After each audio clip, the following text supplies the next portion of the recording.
तमाम सियासी कुव्वतें और उनके बैनुल-अक़वामी दोस्त इस वक्त इमरान खान को फेल करने के लिए सामने आ गए हैं और दूसरी तरफ उनके जवाब में कमर जावेद बाजवा खुद इमरान खान और हुकूमत को बचाने के लिए उनके मुकाबले पर आ गए हैं। अस्सलाम वालेकुम दोस्तों, आपसे गुजारिश है कि मेरा चैनल आशूर व्यू सब्सक्राइब करें और बेल आइकॉन को जरूर क्लिक करें ताकि तमाम वीडियोस आपको बर वक्त मिलती रहे।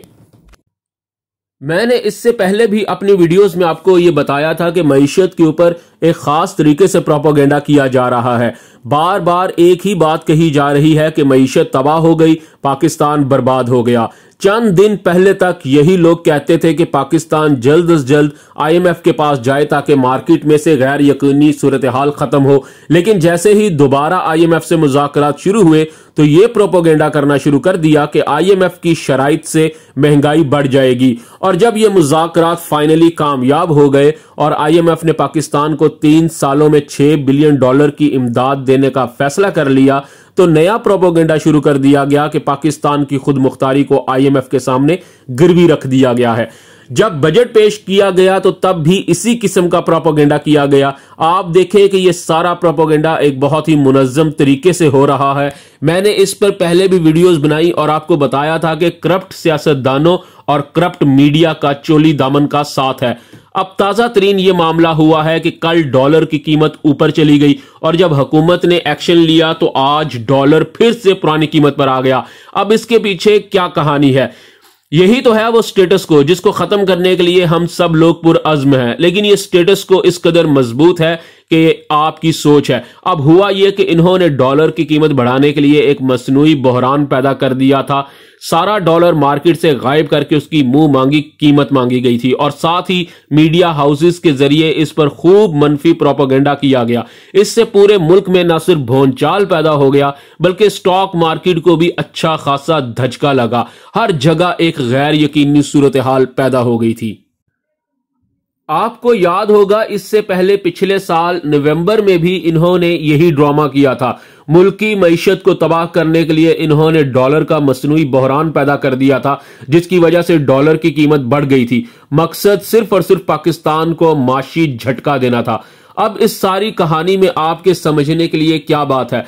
आपके समझने के लिए यह बात है कि आप देखें कि 2 दिन पहले एक APC बुलाई गई थी जिसमें वो लोग जो पार्लियामेंट का भी हिस्सा नहीं है वो हुकूमत गिराने में बहुत ही सरगर्म दिखाई दिए और यही वो लोग हैं जो पाकिस्तान की असल बदमाशियां हैं।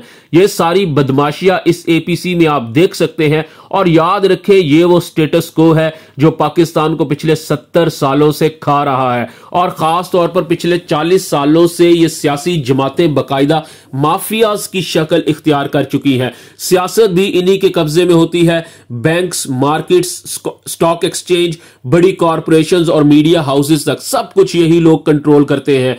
इमरान खान का जुर्म सिर्फ इतना था कि उसने नवाज शरीफ और जरदारी की पार्टनरशिप को तोड़ डाला और उसने इस अवाम को करप्शन और लूट मार के खिलाफ शऊर दे दिया। इसी वजह से अब ये सियासी माफियाज इमरान खान से निजात चाहते हैं और ये सब मिलकर इमरान खान को नाकाम करने के लिए ये सब हरबे आजमा रहे हैं। पहले सियासी प्रोपेगेंडा करते थे, फिर जाती जिंदगी पर आए। रेहाम खान से किताब भी लिखवाई गई। हुकूमत में आने के बाद काबीना पर प्रोपेगेंडा करना शुरू कर दिया। असद उमर के खिलाफ 250 से ज्यादा प्रोग्राम्स किए गए। ये सब भी कर लिया तो कुछ हासिल ना हुआ और अब पिछले 6 महीने से मईशत पर शदीद तरीन प्रोपेगेंडा शुरू किया हुआ है।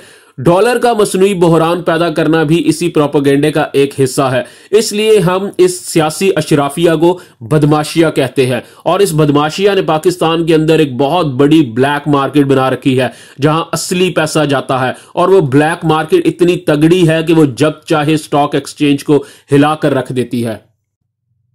आज सबसे अहम डेवलपमेंट यह हुई कि army chief general Qamar Javed Bajwa ने भी खुलकर इमरान खान हुकूमत को सपोर्ट कर दिया है और कहा है कि हमको इस माशी बहरान से निकलना है और हुकूमत को कामयाब करना है। यकीन करें ये बयान सुनकर बड़े बड़े खड़पैंच सियासतदानों और बदमाशिया के जर खरीद सहाफियों और व्हाट्सएप एंकर लरस गए हैं क्योंकि ये वही लोग थे जो पिछले 6 महीने से मुसलसल ये झूठा प्रोपेगेंडा कर रहे थे कि अब तो इमरान खान को लाने वाले भी सर पकड़कर बैठे हुए हैं।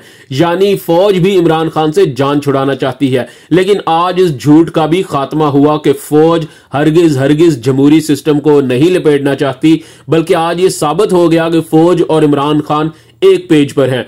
अब इस मौके पर इमरान खान को चाहिए कि वो सबसे पहले स्टॉक मार्केट के इन तोंदों वाले सेठों को पकड़े और इनको उल्टा लटकाकर इनसे सारा माल हराम निकलवाए। इसके अलावा मीडिया का एहतसाब भी बहुत जरूरी है, जो हमेशा इस करप्ट बदमाशिया का साथ देता है और इनके झूठों और प्रोपोगेंडो को नशर करता है। ये तमाम बदमाश लोग दरअसल वो स्टेटस को कहलाते हैं जिसे तोड़ने के लिए सारा पाकिस्तान पुरअज़्म भी है और इमरान खान के साथ भी है। आपसे भी गुजारिश है कि खुदारा मीडिया की सुर्खियों पर यकीन मत करें, बल्कि खुद तहकीक कर लिया करें। क्या आपके ख्याल में ये लोग पाकिस्तान से मुखलिस हो सकते हैं जिन्होंने 40 साल तक पाकिस्तान को लूटा है? सिंध में देख ले क्या हो रहा है, वहां एड्स के मरीज निकल रहे हैं। ये है वो सियासत जो पीपल्स पार्टी ने सिंध में 40 साल तक की है। पंजाब को पसमानदा रखा गया, सारा पैसा लूट कर लंदन में जायदादें और कारोबार बना लिए। क्या आपके ख्याल से ये लोग पाकिस्तान से मुखलिस होंगे? हरगिज नहीं।